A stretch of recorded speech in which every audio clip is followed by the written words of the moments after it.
Some cricket news now. In cricket, West Indies is now on the hunt for a new CEO, with Johnny Grave set to leave the post at the end of his tenure.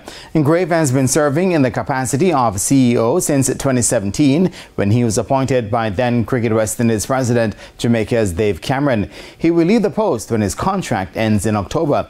In a release this morning, Cricket West Indies thanked Grave for his dedicated service and leadership throughout his term, as well as expressed that they'll now commence the recruitment process for his successor.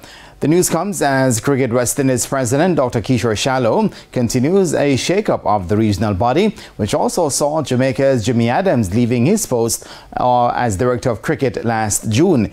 In June, Cricket West Indies also announced that the contracts of senior men's and women's team lead selectors Desmond Haynes and Anne Brown John would not be renewed.